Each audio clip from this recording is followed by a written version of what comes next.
పాత యూపీఐ పిన్‌తో కొత్త యూపీఐ పిన్ ఎలా క్రియేట్ చేసుకోవాలో చూద్దాం ఈరోజు. ఫోన్‌లో గూగుల్ ఐకాన్ వెతికి గూగుల్ ఐకాన్ మీద క్లిక్ చేసుకున్న తర్వాత ఇలా ఓపెన్ అయిపోతది. ప్రొఫైల్ మీద ఇప్పుడు క్లిక్ చేసుకుందాం. తర్వాత సెటప్ పేమెంట్ మెథడ్ ఆప్షన్ కనిపిస్తుంది కదా! దాని మీద క్లిక్ చేయాలి. ఇక్కడ బ్యాంక్ ఐకాన్ కనిపిస్తుంది కదా! దాని మీద క్లిక్ చేసుకోవాలి. నేను బ్యాక్ వచ్చేస్తున్నాను. సెటప్ పేమెంట్ మెథడ్ కనిపించనప్పుడు బ్యాంక్ ఐకాన్ మీద క్లిక్ చేసుకున్న తర్వాత మళ్ళీ ఇక్కడ బ్యాంక్ ఐకాన్ మీద క్లిక్ చేయాలి. ఇక్కడ పైన 3 డాట్స్ కనిపిస్తున్నాయి కదా! ఈ 3 డాట్స్ మీద క్లిక్ చేయాలి.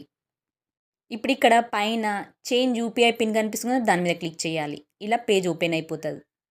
పైన రాసింది కూడా ఉంది పాత యూపీఐ పిన్ అని. ఇక్కడ నేను పాత యూపీఐ పిన్ ఏసుకొని కింద రైట్ మార్క్ కనిపిస్తుంది కదా! దాని మీద క్లిక్ చేద్దాం. దాని మీద క్లిక్ చేయగానే మళ్ళీ కొత్త పేజ్ ఓపెన్ అయిపోతది ఇక్కడ. ఇప్పుడు ఇక్కడ మీకు కొత్త యూపీఐ పిన్ ఏసుకోవాలి. ఇప్పుడు నేను ఇక్కడ కొత్త యూపీఐ పిన్ ఏసుకుంటున్నాను. కింద రైట్ మార్క్ కనిపిస్తుంది కదా! దాని మీద క్లిక్ చేద్దాం. మళ్ళీ కొత్త పేజ్ ఓపెన్ అయిపోతది. ఇంకోసారి ఎయ్యండి అంటుంది. నేను సేమ్ అదే పిన్ ఇక్కడ ఏసుకుంటాను. రైట్ మార్క్ మీద క్లిక్ చేస్తాను. చూడండి సక్సెస్‌ఫుల్‌గా క్రియేట్ అయిపోయింది.